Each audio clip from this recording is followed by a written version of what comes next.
Recuerdos de las matas de Farfán.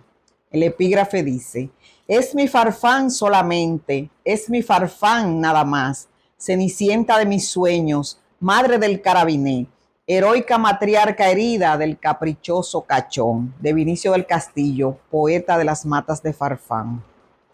Único hilán del pueblo, limpia conciencia embriagadora, alma desbordada de tu aroma, ávidas manos de niña que desconocían el duelo, atesoraban pétalos para perfumar bolsillos, las hojas de los libros, recuerdos del mañana. Brisa preñada de olores, movía la falda caqui, camino a la escuela, bajo la móvil sombrilla de mariposas de San Juan, que perdían su libertad entre bellas cimas que fueron adorno mustio del Baquiní. Susurro perfumado del misterio, sendero ignoto del sentir, esencia condensada que resbala por surcos agridulces de nostalgia, único hilán del pueblo, por tu olor olvidados, los pedruscos del camino, el polvo sobre los zapatos, el chocolate derretido entre los dedos, el sofoco de la cuesta, el aliento cortado en el apuro por alcanzar la puerta grande, antes de ser ensordecida por el eco de aquella sirena anunciadora de las 2:15 de la tarde.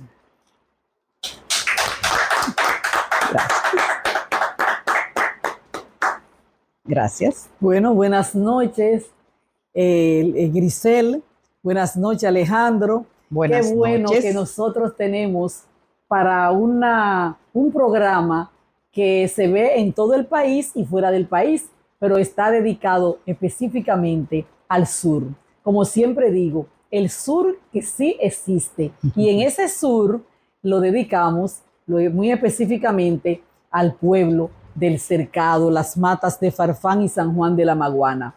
Gracias, Grisel. Grisel es una sanjuanera, o sea que es parte del Cercado, porque el Cercado de San Juan, que está aquí con nosotros. Es una mujer que yo tuve que coger el currículum aquí para hablar de ella, pero no solamente el currículum, es una mujer de grandes valores, de grande trayectoria, y es una mujer que es muy noble, es lo más importante.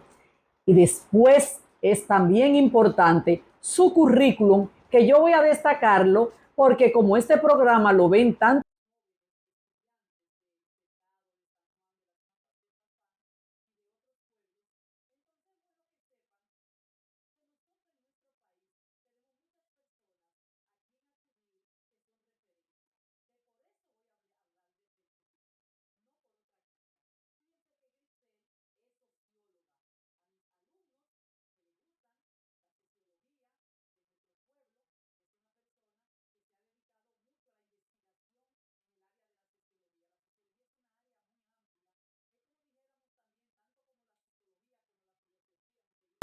Alejandro Arbelo, son ciencias que se introducen en otras ciencias. Entonces, socióloga, es investigadora, una investigadora de muchos años que tiene muchas investigaciones que están ahí. La pueden buscar, Grisel Lerebur. Ay, Dios mío, me es difícil ese nombre.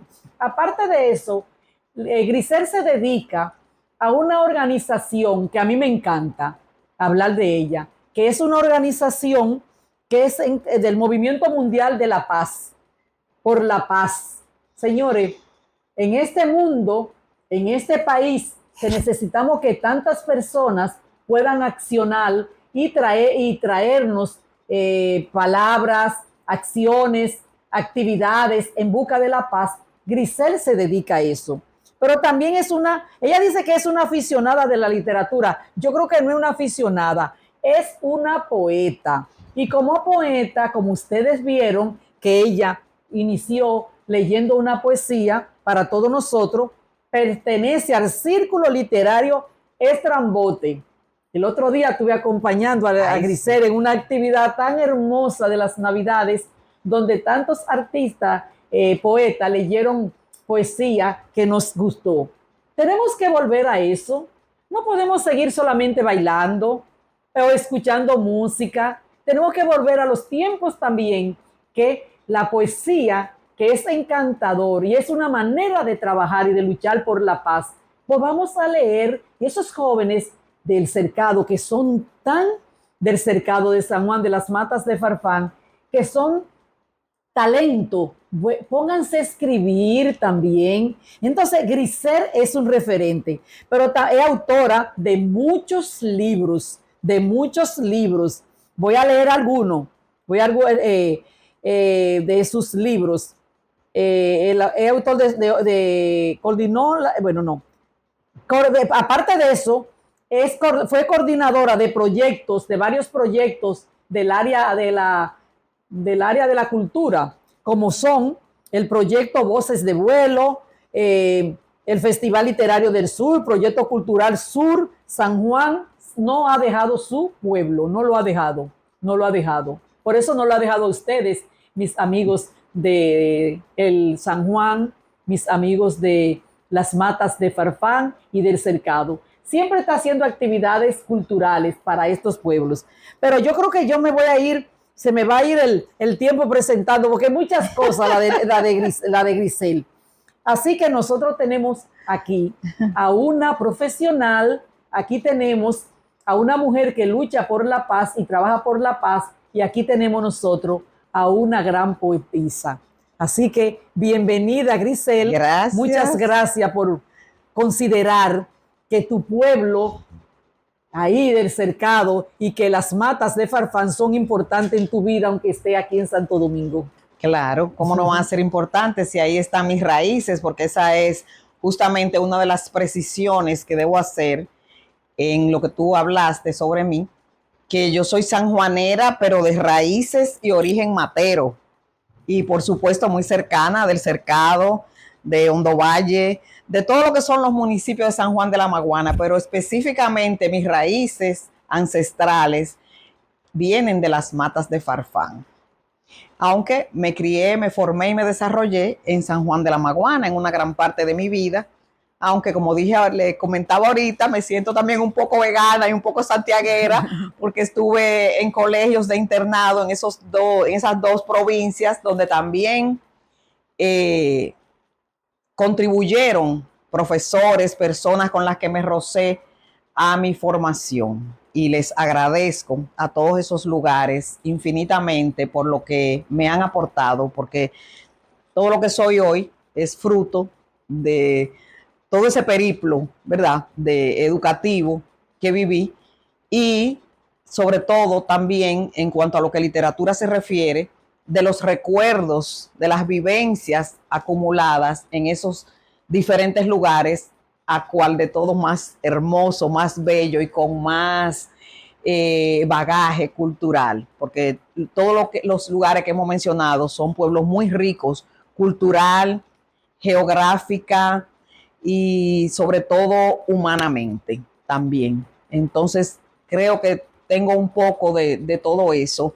Te referiste a la organización en la que milito, es la Socagaca Internacional, que es una organización que se fundamenta en la lucha por la paz, enfocada en lo que es la cultura, la educación y la felicidad de los seres humanos. Entonces, esa también es otra de mis actividades. Algunos de los, vamos a decir, grupos culturales que tú mencionaste, realmente yo no soy coordinadora de esos grupos. Yo soy miembro del Círculo Literario Estrambote. El círculo tiene su coordinador. Somos 12 poetas que lo integramos. Y como bien dijiste, nuestra actividad más reciente fue un recital poético en Galería 360, que lo estamos haciendo anualmente, y al que quedan invitados para el próximo año.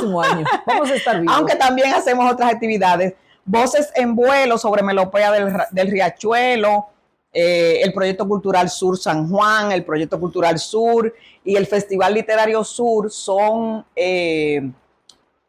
espacios en los que yo participo y apoyo, ¿verdad? Como parte de mi interacción literaria con más escritores, con más poetas, con gestores culturales y así por el estilo. Entonces, nada, muy encantada de estar aquí compartiendo este momento que es de hecho un espacio cultural también, o sea que estamos en nuestras aguas todos.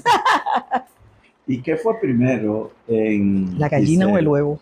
La sensibilidad social, la, la afición a los estudios sociales o la literatura? ¿Cómo se inicia en su vida personal cada uno de estos costados? Bueno, yo creo que iniciaron muy tempranamente, muy precozmente y muy paralelamente también, aunque terminan convergiendo.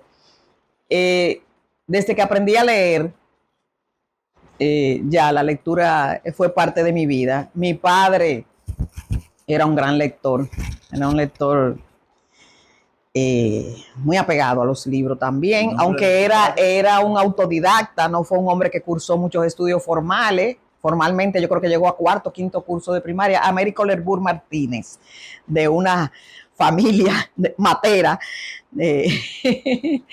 Entonces él, aunque como les dije, no tenía esa gran formación académica, pero sí fue un autodidacta, una persona que leyendo aprendió casi de todo y insufló en mí ese amor por los libros, por la literatura, por el conocimiento sobre todo. Entonces también me puso esa semillita de sensibilidad social porque era una persona que pensaba mucho en la justicia social y aunque no hizo militancia en ese sentido, pero sí tenía esa sensibilidad. Y también tuve maestros muy buenos que también me guiaron por ese sendero y me estimularon también. Desde que yo estaba en tercero, cuarto de primaria, mis composiciones, siempre le ponían una composición, se llamaba así, como era como un mini ensayo, ¿verdad? Al volver de vacaciones, por el Día de la Madre y eso, y mis profesores siempre la apreciaban, me elogiaban, y eso fue despertando y, vamos a decir, remarcando, ¿verdad? Ese amor por la escritura y por la lectura, que como le digo, es algo que es parte de mi ser, la lectura. Y luego desde jovencita escribía mucho, pero no escribía así de manera muy formalizada, pero casi todo lo que me pasaba, lo que yo sentía, me gustaba plasmarlo, porque también siempre sentí que me comunicaba mejor, incluso conmigo misma escribiendo que hablando. O sea, no me siento una persona muy elocuente, pero sí cuando escribo siento que me expreso mucho mejor, que mis ideas fluyen con más facilidad y que digo lo que quiero decir, que llego al punto donde quiero llegar. A veces hablando, después que la conversación termina o la discusión, digo, concho, pero yo debí decir algo, esto se me pasó y no lo dije. Pero cuando escribo sí siento que es como más completo el discurso. Entonces la sensibilidad social, lógicamente yo leía por ejemplo mucha literatura rusa, cuando era niña, desde muy pequeña comencé a leer, porque como le digo, acompañaba a mi padre en sus lecturas y mi padre me daba libros que a veces no eran ni siquiera para mi edad. Yo creo que leí La Madre como con 9 años o 10 años y así por el estilo. Entonces, esa sensibilidad social también y por esa misma ideología no manifiesta que tenía mi papá y muchas personas en mi familia también, pues se me fue despertando esa sensibilidad y también desde jovencita decidí que iba a estudiar sociología, aunque la gente, todo el mundo decía, ¿qué es eso? ¿Y para qué sirve eso? ¿Y qué hace un sociólogo? Pero yo me mantuve ahí siempre, a pesar de que algunos querían desencantarme, pero no, elegí y me mantuve con esa elección y ya, bueno, trillamos un caminito que nos ha llevado hasta donde estamos hoy. Interesante. Hay como otra precisión que Gisela dijo que yo tengo muchos libros, no. Realmente yo he participado en algunas antologías, he contribuido, pero libros personales, bueno, mis investigaciones sobre salud, población, es así, pero libros de literatura he participado como coautora en diferentes antologías, pero no, todavía no he publicado un libro mío personal, pero eso viene. Ay, pero qué honestidad, qué honradez, pero ha participado. Sí. ¿Sabe que uno cuando en los tiempos nuestros, por los años 80, no podemos hablar mucho, 80, 75, que nosotros teníamos nuestras inquietudes sociales y nuestras inquietudes así de emocionales también, que nos enamorábamos, uno siempre buscaba la manera de escribir. Y uno escribía. Pero, por ejemplo, los jóvenes de hoy en día, hay muchos jóvenes que les gusta escribir. Sí, hay muchos. Ahora, muchos jóvenes, porque aquí hay muchos jóvenes talentosos y enfocados. Ya a mí me gustaría, para uno escribir, hay una metodología, hay un estilo, hay una metodología que hay que seguir, porque yo siempre pienso en los grandes literatos de la historia, desde los españoles, nos vamos al países de aquí de América, sobre todo los de Argentina, ¿verdad? Que nosotros heredamos mucho de esa gente en Argentina, de aquí, por aquí, y uno habla mucho de porque es nuestra mayor influencia. Claro, ya hoy día no, hoy tenemos a norteamericanos. Entonces, tú le recomiendas a los jóvenes para la hora de la inspiración? Los jóvenes se inspiran mucho, Sí. mucho. Y muchas veces no encuentran quizá un profesor de literatura que lo motive, porque eso es así como te pasó a ti, que tu profesor te motivaba. Y no lo ayudan muchas veces, más que dirigirlo, lo ayuden, lo orienten. Sí. ¿Qué tú les recomiendas a los jóvenes que tienen esas inquietudes para escribir? Bueno, lo más importante para escribir es leer. Esa es la base de la escritura, la lectura. Pero también el mismo ejercicio escritural te va ayudando, te va perfeccionando. O sea, para tú ser un buen atleta, por ejemplo, si tú eres corredor de maratón, tú tienes que entrenar todos los días, tú tienes que ir aumentando tus distancias, ¿verdad? También pasa lo mismo a nivel intelectual. Si tú quieres escribir, tú tienes que escribir, tienes que entrenarte en la escritura. También los maratonistas tienen sus entrenadores. Claro, ¿verdad? así es. Así tú tienes que ir a talleres literarios, tienes que hacer, si te gusta la poesía, tienes que hacer, por ejemplo, cursos del género que te guste, si es soneto, si es verso libre, si es décima, y practicarlo. Porque no creo que nadie comenzando escribe perfectamente. Los genios practican, los genios destruyen muchas obras. La mayoría o no la mayoría, pero muchos grandes literatos destruyeron muchas obras, igual que los pintores, porque no las consideraban buenas. Incluso algunas fueron rescatadas, como la de Kafka, ¿verdad? Que dijo que destruyeran todos sus manuscritos, pero el amigo sabía que había un valor ahí, los guardó. Entonces, gracias a eso, la posteridad los tiene, pero realmente hay que practicar. Pero tampoco tienen que desanimarse si no encuentran ese estímulo. El mayor estímulo está en uno mismo. Hay que ser automotivado. No creerse que uno es bueno porque es uno, pero sí tener la motivación suficiente, la autoestima, para mantenerse en un oficio que te gusta, que te atrae o que tú crees que tiene un valor. No escribir para el público, por ejemplo. Es bueno que a la gente le guste lo que uno escribe, pero sobre todo tiene que gustarte a ti y tiene que sentirte bien, porque lo que uno escribe, sea narrativa, sea poesía, es una expresión de uno. Sí. Entonces uno tiene que sentirse bien haciéndolo, y para sentirte bien tiene que producirlo, porque si tú te quedas toda la vida, ay, a mí me gustaría escribir, ay, a mí me gustaría ser poeta, ay, a mí me gustaría ser narrador, pero no comienza, pues imposible. Entonces los jóvenes tienen que encontrar esa motivación, incluso si no te gusta a veces, porque hay gente que dice, a mí no me gusta la poesía, pero nunca han leído poesía. Entonces a veces tú te enamoras de la poesía escuchándola, ¿verdad? Sí. Entonces cuando pero mira, a mí no me gustaba la poesía como la música clásica, que muchos jóvenes la rechazan, ay, sí, o la balada de los tiempos de nosotros.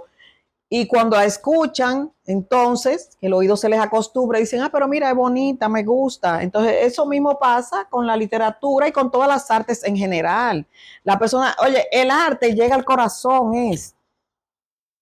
Entonces, cuando tú sientes esa emoción que te provoca un baile, una danza, un cuadro, o sea, la emoción estética está en todos.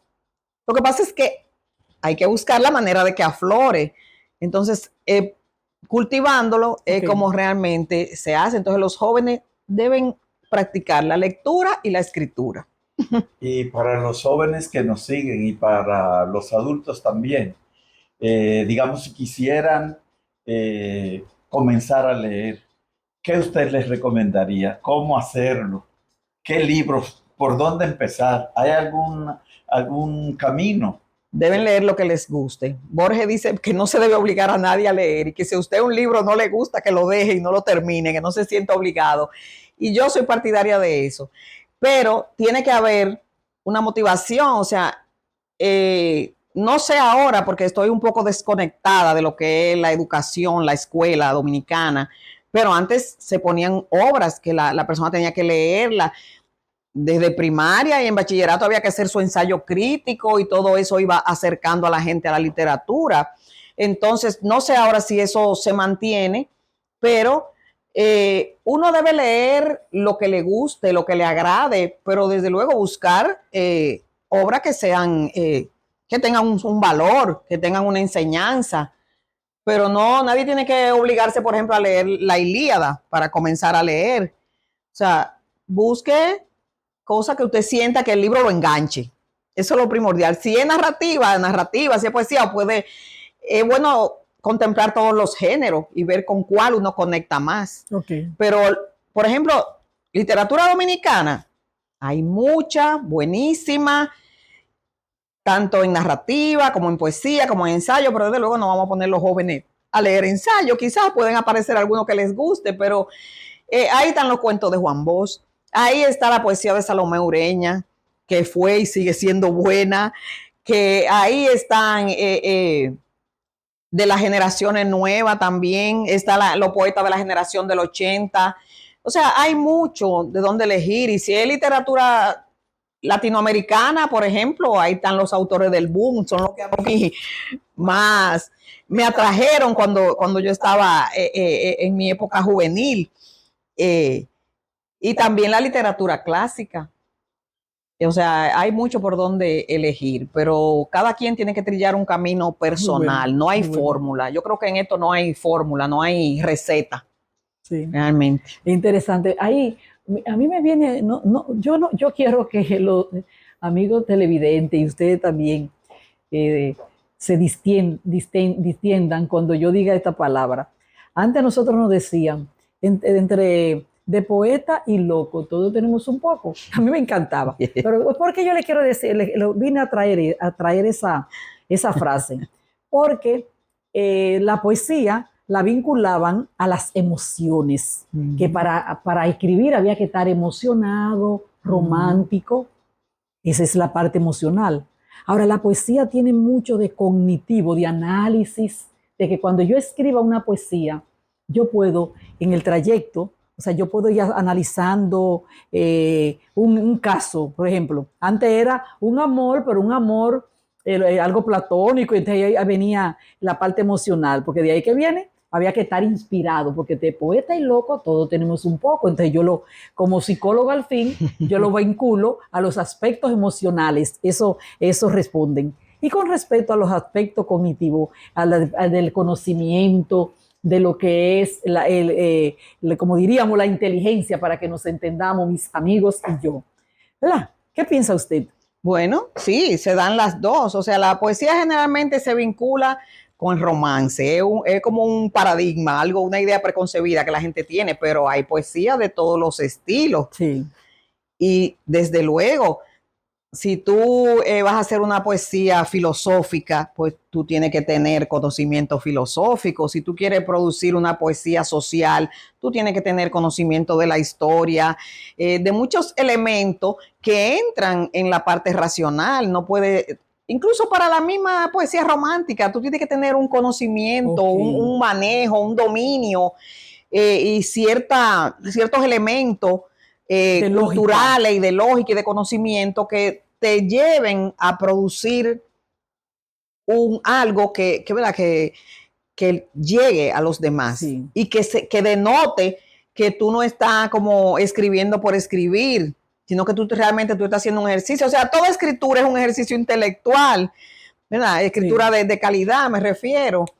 Entonces, siempre la parte racional tiene que estar presente. Además, somos seres racionales, emocionales, sensitivos. O sea, nunca podemos estar desconectando ninguna de esas partes de nosotros para producir cualquier cosa, cualquier arte, cualquier cosa en la vida. Y en el caso suyo, ¿cuál de esos tipos o subgéneros de poesía son los de su preferencia? Y en el caso de la poeta Lerchbourg, ¿cómo surge un poema? ¿Qué es lo primero? Ay, sí, eso es bueno.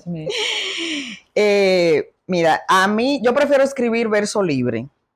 A veces escribo poesía rimada. Me gusta, por ejemplo, la décima, hago décima. Pero prefiero expresarme en verso libre, como que me siento que fluyo mejor en ese tipo de escritura.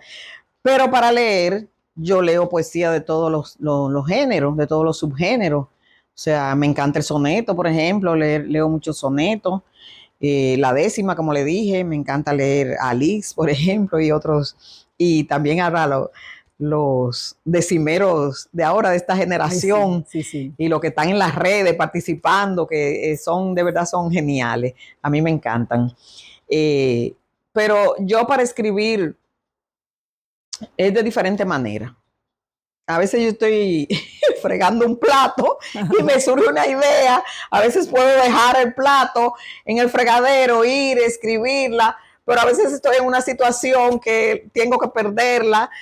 Y lo que menos hago es como trabajar por tema. O sea, es raro cuando yo digo, voy a escribir sobre tal cosa, porque generalmente es lo que me motiva, vamos a decir, lo que es como son las vivencias, los recuerdos. Mi poesía no es muy nostálgica, esa que leí ahorita sí lo es, porque son mis recuerdos de las matas de Farfán, de mi primera infancia que la viví allá hasta los 8 años, algunos de mis recuerdos, pero lo que a mí me motivan diferentes cosas de la vida. O sea, tengo poemas que son de corte social, por ejemplo, con el tema de Gaza. Tengo algunos que son muy intimistas de mi vida personal, de mi relación de pareja, de dolores, pero también de alegrías y así por el estilo. O sea, el inicio de un poema para mí no tiene un modelo. No tengo como una chispa que diga, esa es. No, comienza de diferente manera. A veces tengo que levantarme de mi cama ya cogiendo el sueñito o me despierto en la madrugada y me surge algo. Entonces, si puedo, lo escribo y luego lo sigo trabajando. Ok, interesante. Sí. Entonces, las mujeres que tenemos esposos que les gustan escribir, vamos a tener que ser más solidarias con ellos cuando se levanten. ¡Ay! Puse el dedo en la llaga. Mire, hay una poesía, un soneto. Un poema. Hay una poesía. Un poema. Un poema. Sí, porque es diferente. Un poema. Hay una décima o hay un soneto que a usted le haya gustado más y que usted se identifique más con él y lo tenga ahí que nos quiera verlo. De verdad, sí, como tenerlo, porque son muchos, son diversos. ¿De otro autor tú te refieres? No, de usted. Y si quiere, nos gustaría que... Bueno, yo tengo una décima, pero es un poco larga, que también es sanjuanera, sobre la Navidad en San Juan, que tú la viviste. Quizás Francisco vivió algo, pero podría leer un fragmento, quizás. Léanos a nuestros amigos del cercado, que son las mismas, compartimos los mismos recuerdos, las mismas tradiciones. Que le gusta, déjame ver si la... Esa gente del cercado, si la tengo aquí. Son genial, Alejandro, genial. Bueno, se llama Aguinaldo Sanjuanero, déjame ver. Bueno, la cortaré porque... No corta donde que considere. Ustedes me avisan. No, donde usted le dé sentido. En mi pueblo de San Juan, junto al río de su nombre, gentes, mujeres y hombres por el pueblo vienen, van. tras el jengibre y el pan de las dulces mañanitas, compartidas tras las misas de la iglesia catedral, en tradición regional de cantares y coplitas. Es el alegre aguinaldo, atrae a chicos y viejos. Los muchachos en cortejos con las chicas van cuadrando para algún nocturno caldo, unas vueltas de glorieta o la vespertina fiesta, para algún baño de río cuando lo permita el frío con el toque de corneta. En las ricas madrugadas, antes de que salga el sol o que apaguen el farol, a puertas damos palmadas, con risas y carcajadas, para que nos den el paso, el chocolate en el vaso, té de jengibre en la taza, lo que corre por la casa, como se estila en el caso. Me encanta. Lo leyó en la vez pasada. Sí, allá lo leí completo. Ustedes saben que yo tengo una gran me va a permitir una gran experiencia de mi pueblo y que yo quisiera también que nuestros amigos, nuestros jóvenes, porque yo hablo mucho a los jóvenes, a mí me gusta mucho, que recojan esas tradiciones. Cuando en mi pueblo yo siempre ofertaba sin tener nada, juntaba mi chelito para hacer ese chocolate, ese jengibre, sí, con esa funda de pan que costaba $1, sí, la funda de pan. Sí, de eso que habla aquí, de esos chocolates que se hacían. Estaba mi gente de la iglesia, iba mi obispo, en ese momento era el monseñor Connor, el padre José Raché de San Juan, y todas esas señoras que son mujeres que han significado tanto en la vida de nosotros, iban a mi casa. A mí me gustaría mucho, voy a ir para San Juan este sábado y ojalá que yo encuentre a un sanjuanero que me invite a un chocolatico y a un jengibre. En la mañana. Vamos a recoger esas tradiciones, sí, y a invitar a los amigos, que la vida se le pone color de rosa. No tenemos necesariamente, Grisel, Alejandro, que hacer la fiesta con el pote de ron.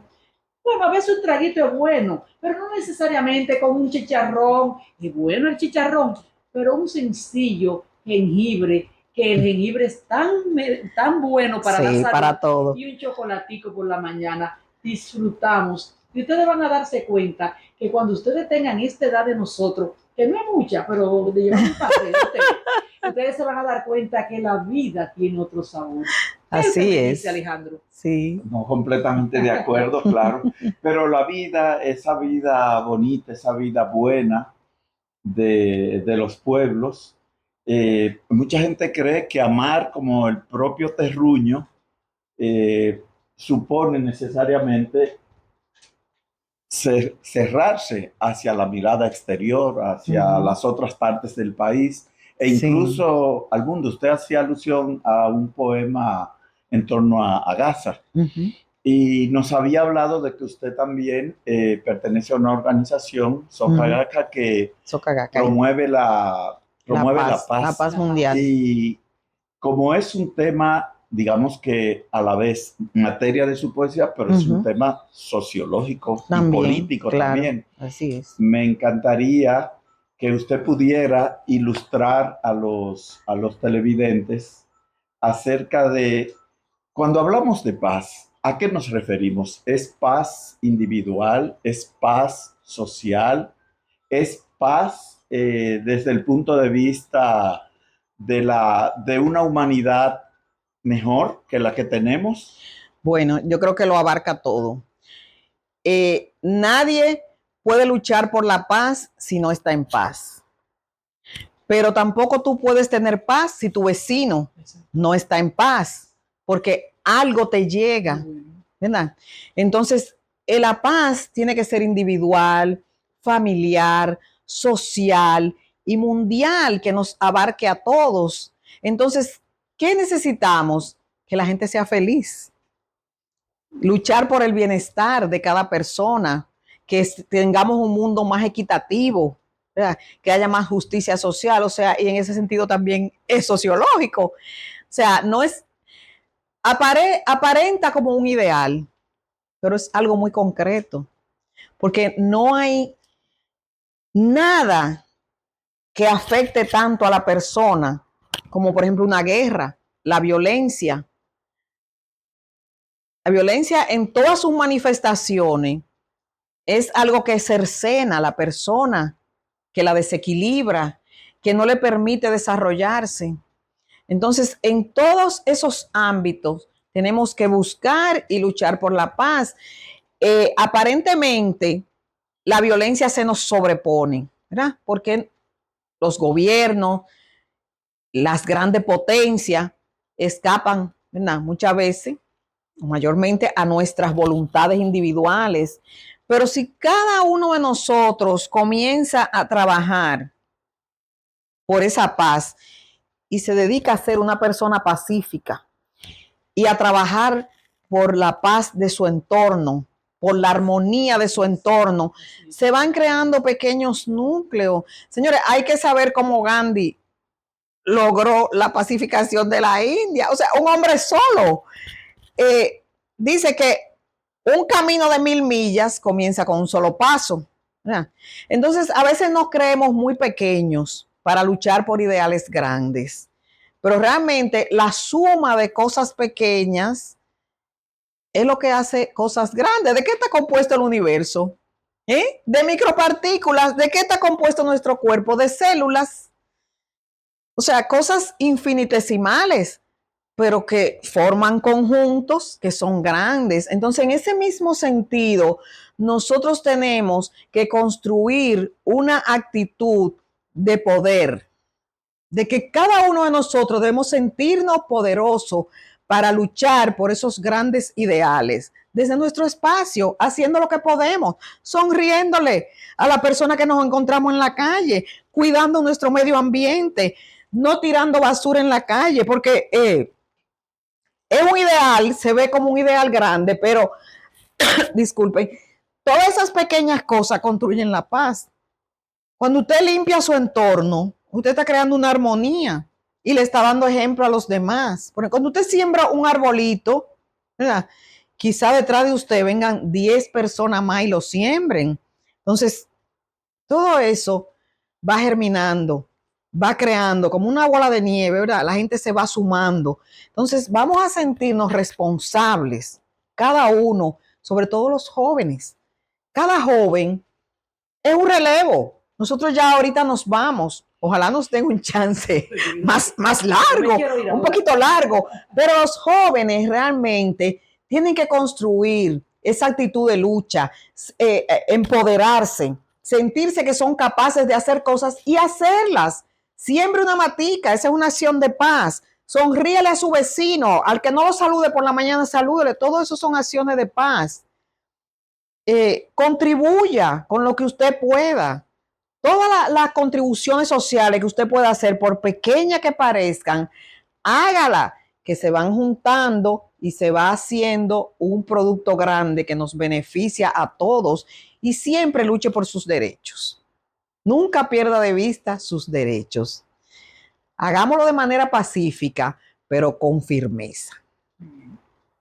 Yo siempre, desde que yo estaba en la universidad nosotros sabemos los tres que somos de la UAS, que los movimientos estudiantiles que buscábamos cambiar el mundo, la revolución. Nosotros hablamos de la revolución venía y teníamos muchos modelos de países que habían alcanzado procesos revolucionarios que hoy en día esos procesos revolucionarios se han descartado porque no han logrado verdaderamente los cambios que se esperaban.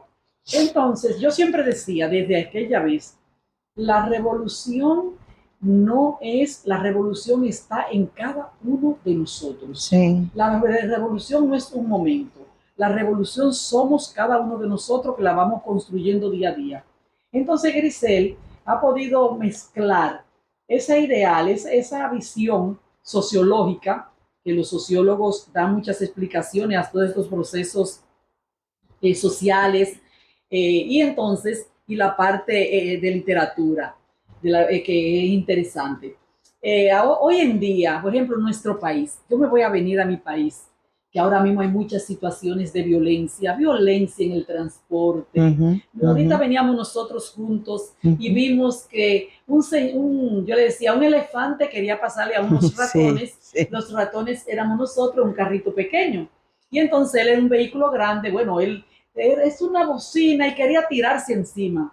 A mí me gustaría mucho que Grisel, ya fuera de la parte poeta, porque Grisel ha dado mucho, yo creo que sí, que Grisel ha escrito mucho, porque aunque de análisis sociológico, eh, ¿qué explicación, a qué considera usted que, no es, que nosotros hemos descendido con tanta violencia en el país hoy en día? ¿Qué piensa usted? ¿A qué se ha debido? Bueno, yo creo que tenemos un problema acumulado, tanto en la parte educativa como cultural. Nosotros heredamos un autoritarismo de una tiranía que no, porque cayó la tiranía, se eliminó de la conciencia de la gente. O sea, tenía un profesor que decía que cada dominicano tiene un Trujillito adentro. Y han pasado décadas y décadas y seguimos con ese Trujillito que no se realizó, ¿verdad? Psicológicamente, como tú dirías, porque el tirano lo era todo. Después de eso vinieron otros gobiernos autoritarios con disfraz de democracia que siguieron, ¿verdad? Por la misma ruta. Entonces, la gente quizá no podía hacer, ¿verdad? Tenía ese Trujillito ahí guardado. Entonces, cuando la democracia comenzó a flexibilizarse, el Trujillito fue aflorando más libre. Pero ¿qué pasa? Que entonces la educación fue decayendo. O sea, eso, una cosa fue creciendo, las libertades fueron aumentando, la gente se fue haciendo conciencia de sus derechos, olvidándose muchas veces de los deberes. Todo el mundo se ha ido empoderando. Ahora con el asunto de las redes, todos tenemos voz. Todos. Antes la gente no podía hablar. O sea, eran 2 o 3 personas, tenían derecho a la palabra. Ahora todo el mundo habla, se expresa. Bueno, ya sabemos que el mundo está globalizado, donde quiera tú llegas, tu imagen, tu voz, lo que tú digas. Es una cosa, ¿verdad? Una cultura global. Pero al mismo tiempo, en el caso de nosotros como República Dominicana, ese desarrollo, entre comillas, ha convivido con una involución educativa, con una involución cultural, con una transculturación, con diferentes procesos negativos para la sociedad, que lo que han hecho es que la gente, bueno, el empoderamiento que ha adquirido por esas vías lo use negativamente, porque, por ejemplo, no tenemos educación vial. Entonces, todo el que está al volante siente que él tiene que ir primero, que él tiene que cruzar, que él se puede llevar el semáforo en rojo, que él tiene que rebasarle a todo el mundo, porque lo importante es él, su tiempo, a donde él quiere ir, su meta. O sea, la gente está tan enfocada en sí misma, en su ego, que se va olvidando de todo lo que tenemos alrededor. Y lo que no actuamos así, pues realmente nos vemos como un poco pisoteados, un poco relegados. Pero eso viene también de una percepción desde el Estado. Porque ¿qué hacen los gobiernos con nosotros? ¿Qué hacen los funcionarios? Un funcionario aquí, por poca monta que tenga jerárquica, tiene que andar con franqueadores, y esos franqueadores tienen que llevarse el mundo por delante, y si usted se le atravesó, se lo llevan, y usted no tiene reclamo. La corrupción es otro ejercicio violento.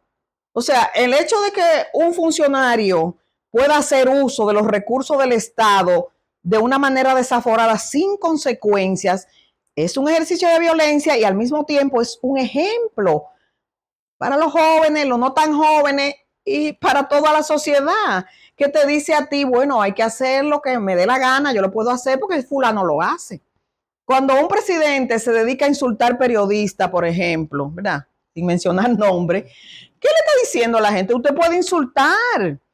Entonces, eso es lo que nos ha pasado a nosotros, que hemos vivido un pseudo desarrollo acompañado de lo que es una caída total de nuestra educación. O sea, la clave, no hay desarrollo sin educación, lo que hay son pantallas. El desarrollo aquí son los celulares, el acceso a redes, la compra por internet, la apariencia, el culto a la apariencia. Pero realmente, aunque tenemos el afloramiento de muchos valores, porque no todo el mundo está en eso, incluso entre los jóvenes, hay muchos jóvenes que no son de esa camada, pero hay una gran mayoría que la educación ni les preocupa, pero que una actitud estatal hacia eso, que es lo penoso.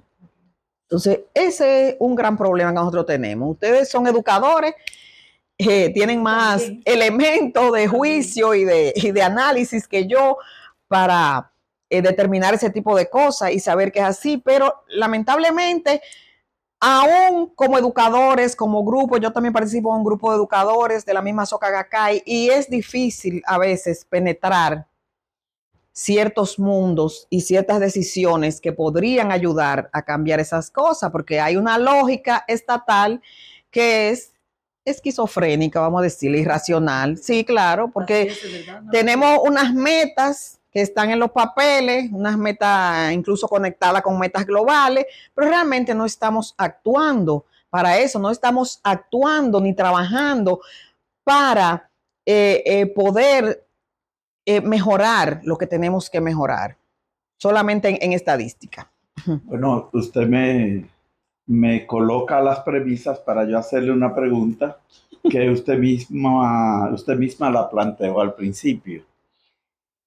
De cara a nuestros televidentes, especialmente a los jóvenes, ¿para qué sirve la sociología? Ay, caramba. ¿Por qué es interesante hoy estudiar una carrera como sociología? ¿O ha perdido todo sentido estudiar ese tipo de área del saber humano ya? Bueno, no. Yo no creo que haya perdido el sentido. Sigue teniendo un sentido y sigue teniendo un gran valor, porque el vivir en una sociedad te demanda conocimiento para tú entenderla. Y no es que tú tienes que ser sociólogo necesariamente, pero sí tienes que acudir a las fuentes sociológicas para entender muchos de los fenómenos que se siguen dando, porque la sociedad es un ente vivo. O sea, es imposible que tú estés inmerso en un mundo del que tú no tengas las herramientas o no puedas acudir a usar las herramientas que te den la capacidad de conocerlo, de explicártelo. ¿Por qué pasa esto? ¿Por qué pasa aquello? O sea, aunque tú mismo quizás no lo puedes elaborar, pero están los teóricos, o sea, que pueden hacerlo y hacerte llegar ese conocimiento. Entonces sigue teniendo todo el sentido. Hay mucho que seguir hablando. Grisel decía, bueno, ustedes los educadores, pero Grisel es una gran educadora, porque nosotros sabemos que está la educación formal, la informal y la no formal. Y ustedes en la asociación de Soka Gakkai. Si el nombre siempre estoy, sí. Yo siempre lo leo los escritos de él que me encantan. De nuestro líder. De su líder coreano. No, japonés, el doctor Daisaku Ikeda. Si ustedes inclusive, ustedes han logrado, como no son una religión, sino ustedes son una asociación que han luchado por la paz, ustedes han logrado insertarse en los momentos y en las explicaciones de los que ocurren en el mundo. Sí. Por ejemplo, ustedes han dado explicaciones, por ejemplo, una vez pudimos ver qué decían ustedes sobre la ODS,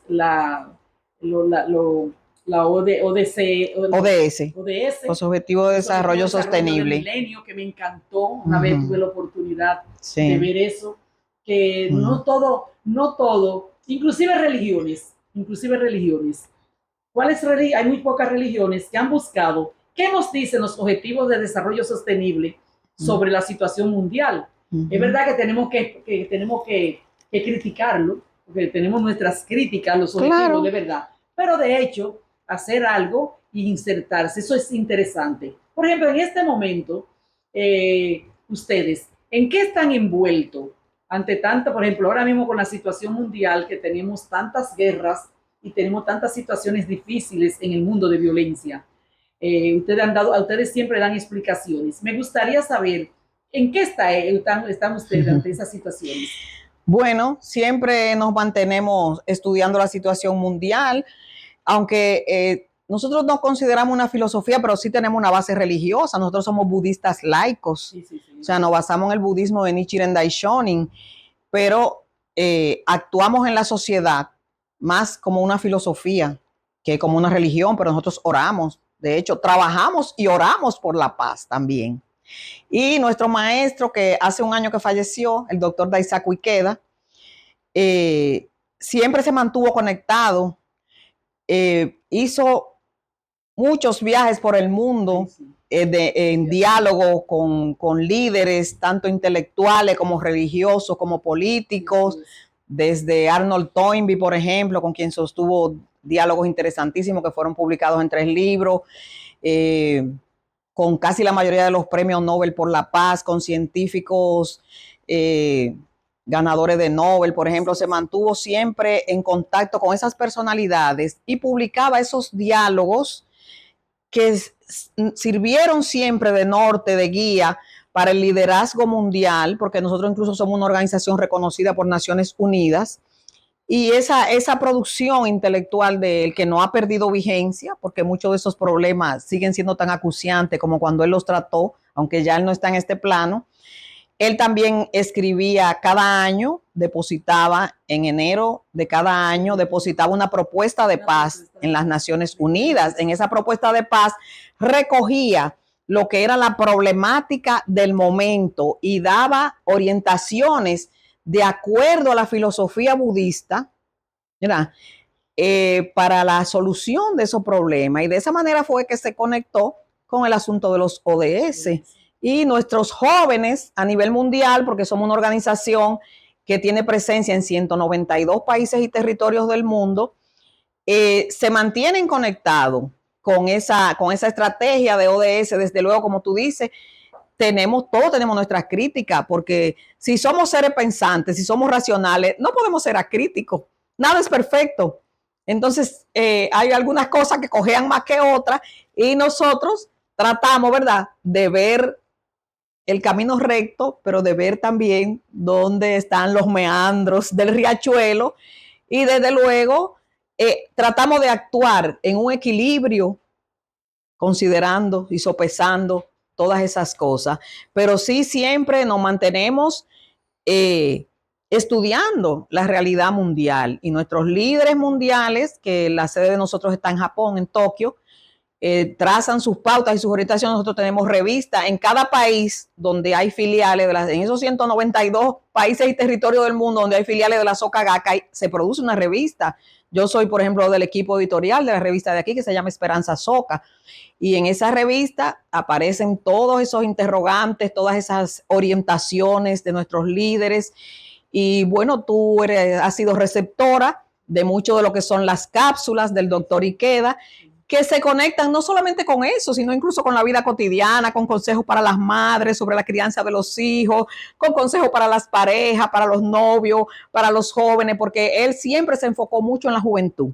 La mayor preocupación de él y de los 3 presidentes de la Soka Gakkai, que fueron los que se fueron pasando la posta de la lucha por la paz mundial. El primero fue Tsunesaburo Makiguchi, le siguió Yosei Toda y el tercer presidente, Daisaku Ikeda, del quien estamos hablando, siempre estuvieron enfocados en la juventud porque son seres conscientes de que somos limitados en vida y en acciones y que tenemos que crear sucesores.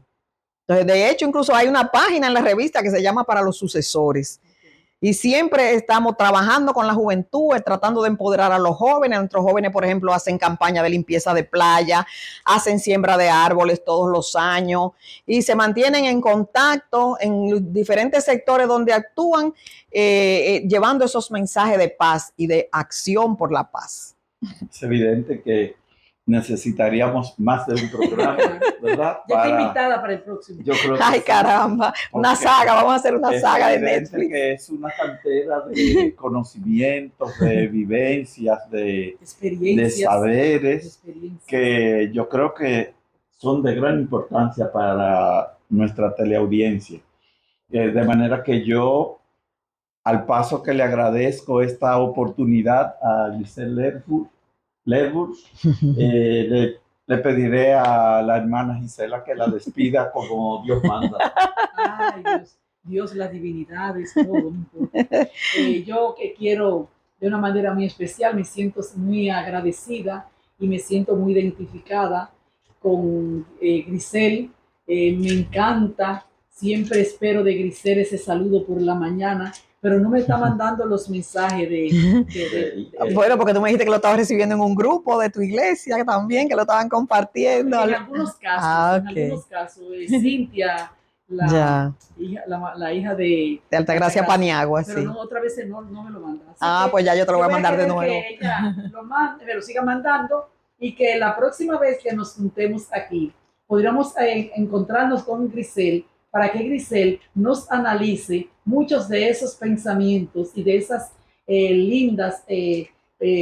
esos lindos mensajes que nos han dejado y que tienen que ver con la paz.